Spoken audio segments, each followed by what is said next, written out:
कि अभी आपका वेट करें, जैसे कल की डेट है सर 31 की डेट है और पेशेंट को आज ही ऑपरेशन करवाना है अपनी मर्जी से सर। अभी भी हमारे पास ऐसी पेशेंट रखी हुई है सर कि जो ऑपरेशन ही करवाना चाहते हैं।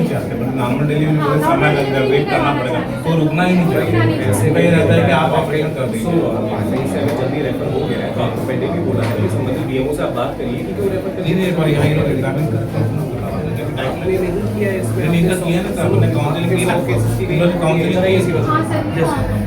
ये जो 100 केसेस हैं अब इनने 40 बता दिए लामा हो गए, ठीक है। इन्होंने 50 की एक लिस्ट बना ली कि सारे एब्सकॉन्ड करते हैं, ये तो लामा भी नहीं है, एब्सकॉन्ड करके जा चुके हैं। इनका कहना है कि हमको बताया ही नहीं ना, उनने मेडिकल एडवाइस दी, कुछ नहीं, छोड़ के चले गए सब उठ के। इसमें सबका एक एक करके ऑडिट करवाइए। मैंने उससे पहले भी बोला था कि इसके बिना यहाँ का जो सिस्टम है वो सुधरेगा नहीं। ये क्यों चले गए? आशा क्या कर रही थी यहाँ पे? फिर इन लोगों ने तो करना ही शुरू नहीं किया। मैं ये लोग रजिस्टर बन गए कि बैठ एक बार बंदा नीचे देख अभी सारे पेशेंट निकालिए। आशा का क्या उसमें रोल है? आशा का रोल चेक करवाइए। और यहाँ से पेशेंट हमारी जानकारी के बिना अपने अटेंडर के सहित उठ के चला जाता है, कैसे जानकारी नहीं चलती? स्टाफ भी सर यहाँ तक इन्वॉल्व है। अपन ने बोला ना बनाने को करना होगा तो नोटिस कर दे रहा था, बना के नर्सिंग होम से यहाँ तक स्टाफ इन्वॉल्व रीते का इधर और इसलिए मैं बार बार कहूँ कि स्टाफ को यहाँ से हटाना है। ये लामा का और एक्सकाउंटेंट के लिए क्या एक्शन ले? आपने एनालाइज किए केसेस जो लामा और एब्सकॉन्डिंग वाले हैं? कुछ केसेस तो करीब 50 के करीब केसेस तो ऐसा बता रहे हैं कि एब्सकॉन्ड भी करेंगे। सर आज तो मतलब 2 या 3 इसको ठीक है, आप कंटिन्यू मैं उसको कहाँ तक क्या आप इसकी लिस्ट लीजिए। आप सीएमएचओ को प्रोवाइड कराइए, इसी से करवा ये कोई जानकारी दी आपको? क्या बताएंगे कि मैंने तो वीडियो ब्लड का तो अभी ब्लड ट्रांसफ्यूजन चल रहा है। ब्लड लगने से खतरा कब आए हो आप? कल आए हो? कहाँ से आए? भैया को भैया सर एम्बुलेंस में गई नहीं कैसे एम्बुलेंस नहीं बताई क्यों? आशा आई थी मेरे साथ में? नहीं सर कोई भी नहीं क्यों, ऐसा क्यों हुआ? आशा मैडम की जो सोनोग्राफी करवानी थी। आप इसमें ये भी लिखा करिए कि जो पेशेंट आया है उसके साथ में आशा आई है कि नहीं। सर इसमें आशा कहूँ तो नंबर रहता तो नहीं देते सर नीचे अपने काउंटर बना है, इसमें भी आशा का जैसे बिल्कुल आपने इसमें लिखा है नेम ऑफ आशा कमला, जी, लेकिन ये आई तो है ही हाँ नहीं। नहीं ये सर, आपको तो नोट जो करना हमारा जो एडमिशन रजिस्टर रहता है उसमें नॉट है यानी कि नहीं, एनी मैडम करके। इसमें क्या करिए ना, जब आपका ये पूरा केस फाइल है तो सर ये नंबर नहीं नाम ही नहीं डालना है उसमें। नहीं, नाम डालना है, लेकिन आप उसमें शुरुआत में लिखोगे कि ये जब पेशेंट आया था आपने शुरुआत में चेक तो किया आशा उसके साथ में आशा आई थी कि नहीं आई थी। जी अब जैसे ये बता रहे हैं आशा नहीं आई थी, तो फिर आशा से ताकि पूछा जाए कि क्यों नहीं आई थी साथ में। आशा पर रजिस्ट्रेशन अलग अलग चीज़ों में मत करो, एक ही चीज़ में सर एक ही फाइल में ले रहे हैं हम लोग, ताकि तो आशा आपने जब आगे से नहीं बताया है आगे तब से एक ही फाइल में है। अपन नीचे कोई और काउंटर दिक्कत नहीं है, ब्लड की कमी बता रहे थे मेरे को। तो चल रहा है ना। सर जी यार वो मैडम भी रिफर कर दिए थे। कौन रिफर कर दिया? भैया बैयर में कहाँ? सीएचसी गए थे? जी ठीक है, वहाँ से यहाँ पे रेफर कर जी, हाँ। बैयर में ब्लड ट्रांसफ्यूजन नहीं होता है क्या? नहीं वो टाइम लगता है बोले तो क्या आप वहाँ पर चले जाइए। बैयर में अभी शायद शुरू नहीं हुआ। तो वो भी एक देखिए ऐसी चीज़ है जो रेगुलरली यहाँ पे टीम को राउंड लेके देखना चाहिए। हॉस्पिटल मैनेजर है, उनको उनकी जवाबदारी है कि सुबह राउंड लेके साफ़ सफाई देखें। ऐसी सिचुएशन नहीं आनी चाहिए कहीं पे कि बार बार राउंड लेने पे सेम चीज़ों की गलतियाँ निकल के आ रही हैं।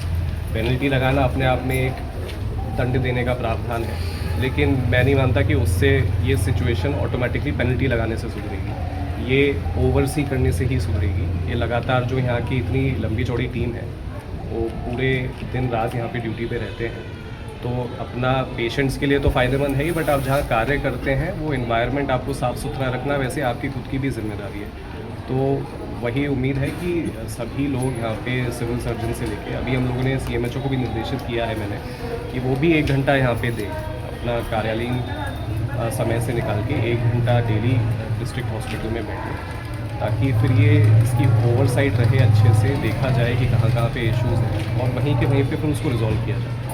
कि सर उस जी- चीज़ में कहीं पे भी लापरवाही आती है, इसीलिए चीज़ें बार बार रिपोर्ट होती हैं और उसमें फिर कार्रवाई करनी पड़ती है फिर। सर जिला अस्पताल में कई बार इमरजेंसी सेवाओं में चिकित्सक उपलब्ध नहीं हो पाते हैं सर। कई बार एक बार पीएम के लिए परिजनों के द्वारा आपको फ़ोन लगाया गया, तब आधे घंटे में हो पाया। इसमें एक ठहरने की व्यवस्था का इशू था। मेरे ख्याल से वो रूम अब तैयार होने वाला है जहाँ पे जो 24 आवर्स ड्यूटी करनी है डॉक्टर्स को, वो बन गया सर, वो बन गया है। तो फिर ये एक समस्या मैंने जब लास्ट बार मैं राउंड पे आया था तो मैंने डिस्कस किया था। कुछ डॉक्टर्स का ये कहना था कि जब 24 घंटे की ड्यूटी लगती है तो उनके यहाँ पे कहीं पर्याप्त ठहरने की या वॉशरूम टॉयलेट्स की व्यवस्था नहीं है। तो उसका अरेंजमेंट फिर हमने पिछले विजिट के बाद में शुरू कराया है। तो मेरे ख्याल से अब वो कंप्लीट हो गया है। तो फिर जिनकी भी ड्यूटी रहेगी तो या तो वो वहाँ उपस्थित रहेंगे ड्यूटी के समय पे, क्योंकि अब कोई ऐसा रीज़न नहीं है अनुपस्थित रहने के लिए, और अगर नहीं रहेंगे तो फिर संबंधित पे कार्रवाई होगी जानकारी के या फिर किसी नर्स की जानकारी के या हमारे यहाँ पे जो सिक्योरिटी टीम है उसकी जानकारी के चला गया है। तो ऐसे कुल मिला के करीब 90 केसेस हम लोगों ने जनवरी के छाटे हैं, जिसको CMHO की टीम कोऑर्डिनेट करके पूरा उनका ऑडिट करेगी। उसमें आशा का क्या रोल रहा है वो देखा जाएगा। उसके अंदर यहाँ पे उस समय पे कौन नर्स मौजूद थे और कौन स्टाफ मौजूद था, उनका क्या रोल रहा, उनके द्वारा पर्याप्त रूप से काउंसलिंग किया कि गया कि नहीं किया गया, ये देखा जाएगा। और साथ में अभी वर्तमान में वो कहाँ उपचार प्राप्त कर रहे हैं उनसे भी पूछताछ करी जाएगी कि वहाँ पे क्या उनका उपचार ठीक से चल रहा है। और फिर अगर उस केस में कहीं पे कुछ भी गंभीर लापरवाही के रूप में सामने आता है तो उन संबंधित जो उस समय पे ड्यूटी पे थे उन पे भी कार्रवाई करेगी। सर कुछ केसों में ये भी देखने आया कि जो स्वास्थ्य केंद्र है वो अपनी भूमिका न निभा के सीधे यहाँ रेफर कर रहे हैं केस को, वो भी एक समस्या का कारण बन रहा है आज के कुछ केसेस में, लेकिन जो मैंने आज देखे उनमें वैसा नहीं है। एक केस में ज़रूर ऐसा लग रहा था, लेकिन उसके अंदर भी जो अम्बिलिकल कॉर्ड है उसका गले के आसपास में फॉर्मेशन कुछ ऐसा था कि वो रिस्क ना लेते हुए उन्होंने उसको पेशेंट को यहाँ रेफ़र किया।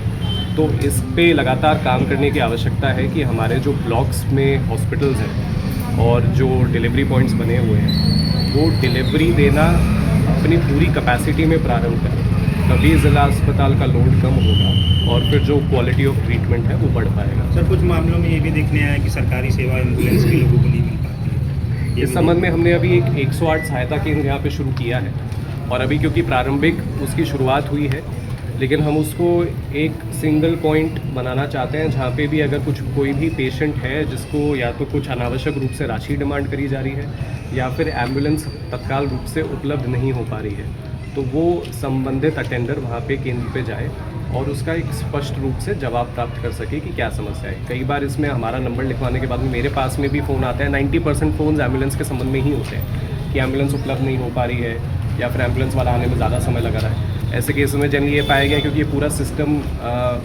एक सेंट्रलाइज सिस्टम है जिसका एलोकेशन एम्बुलेंस का कि कौन सी एम्बुलेंस आएगी, अलॉटमेंट से लेके उनका पूरा का पूरा ड्राइवर का अलॉटमेंट, सारी चीज़ें भोपाल से रन करती हैं लोकली। लेकिन हम ये भी कई बार देखते हैं कि एम्बुलेंस जहाँ पे खड़ी होनी चाहिए उस निश्चित स्थान पे खड़ी नहीं होती है, तो उस चीज़ पे अभी काम करना शुरू किया है। साथ में क्योंकि कंप्लेंट्स जनरली हॉस्पिटल से ही आएंगी ज़्यादातर, तो ये जो सहायता केंद्र है उससे ये उम्मीद है कि यहाँ पे लोग शिकायत करेंगे, उन शिकायत का प्रॉपर रिकॉर्ड कीपिंग होगा, तो किस तरीके की समस्या आ रही है उसको हम थोड़ा और रिजॉल्व करें। सर आप लगातार निरीक्षण कर रहे हैं, बावजूद उसके व्यवस्थाओं में उतनी उम्मीद के साथ सुधार नहीं हो रहा है, इसका कारण क्या है? नहीं, मैं ये नहीं मानता सुधार नहीं हुआ है, कुछ सुधार हुआ है, बट ये रेगुलरली इस पर काम करने की आवश्यकता है। सर जिसको आप निर्देशित करते हैं जो काम के लिए, वो काम पूर्ण नहीं होता है। जैसे आपने आई वार्ड के लिए कांच बिंदु के लिए मशीन का ऑर्डर के लिए बोला था, ये कम से कम 2 महीना हो गया। आई वार्ड की एक समस्या, मैडम बोलती है हमारे पास आई वार्ड नहीं है इसलिए हम ज़्यादा ऑपरेशन नहीं कर सकते। ये भी एक बड़ी समस्या बालाघाट में आ रही है, लोगों को बाहर जाना पड़ रहा है। आई वार्ड के संबंध में मशीन का भी सैंक्शन हो चुका है और उसके साथ में जो एडिशनल वार्ड वहाँ पे निर्माण होना है उसका भी सैंक्शन हो चुका है। ये चीज़ आज ही राउंड के समय पे जानकारी में भी आई है कि उस पर लेकिन अभी तक कार्य शुरू नहीं हुआ है, जबकि टेंडर भी हो चुका है। इसकी एजेंसी RES है और आज हम चेक करके उसके अंदर डिसाइड करेंगे कि अगर RES के द्वारा कार्य शुरू करने में लापरवाही करी गई है तो उस पर संबंधित अधिकारी पे कार्रवाई करके और उस काम को शुरू करवाएंगे, क्योंकि सैंक्शन करना और वर्क ऑर्डर जारी करने तक काम डिफ़िकल्ट रहता है, लेकिन एक बार उसके बाद काम तत्काल रूप से होना चाहिए। तो वो नहीं हुआ है, तो उसके संबंध में जिम्मेदारी फिक्स करके उस काम को फटाफट तत्काल रूप से पूरा कराने की साफ सफाई। सर जिला चिकित्सालय का आपने निरीक्षण किया है, क्या खामियां पाई गई और किस तरह के निर्देश दिए गए हैं? सभी चीज़ों को आज जो हमारा ट्रॉमा यूनिट है और साथ में हमारा पूरा गायनी सेक्शन है उसको देखा गया है। और जो कुछ काम अभी ज़िला अस्पताल की टीम के द्वारा शुरू कराए गए हैं, जिसमें अभी टॉयलेट्स की बहुत ज़्यादा शिकायतें आती थी, तो उसका रिपेयर वर्क अभी शुरू हुआ है, जो कि मेरे ख्याल से 15-20 दिन में कंप्लीट होगा। तो एक जो बड़ी समस्या थी कि शौचालयों में बार बार वाटर लॉगिंग हो जाता था, चोक हो जाते थे टॉयलेट्स, और काफ़ी सालों से ये समस्या थी। तो मेरे ख्याल से 15 दिन में जब ये काम कंप्लीट होगा तो उसके बाद में उससे काफ़ी हद तक वो सिचुएशन इम्प्रूव होगी। उसके अलावा बाहर जहाँ अभी हम खड़े हैं यहाँ पे भी अभी सीसी का काम कराया गया है, क्योंकि जनरली यहाँ पे भी कचरा रहता था और पूरा का पूरा ये जो सरफेस है ये उखड़ा हुआ था। अभी इसमें ड्रेन कवर और कुछ चीज़ें लगना बाकी है। तो उसके बाद में ये जो एक आउटर पोर्शन है हॉस्पिटल का, इसकी साफ़ सफाई में और इसकी स्थिति में भी सुधार आएगा। इसके अलावा कुछ और हमारा जो मेन इशू इस यूनिट का है वो पाइप और ड्रेनेज सिस्टम से संबंधित है, जहाँ पे ड्रेन पाइप्स हैं जो टॉयलेट से जुड़े हुए हैं, उन सब में कहीं ना कहीं पे लीकेज है या फिर वो ख़राब हो चुके हैं। तो उसके संबंध में भी मेरे ख्याल से 15-20 दिन में हॉस्पिटल की टीम काम शुरू करा देगी, क्योंकि वो कार्य इनका सैंक्शन हो चुका है। इसके अलावा सारी पेशेंट्स और उनके अटेंडर्स से आज डिस्कशन किया गया।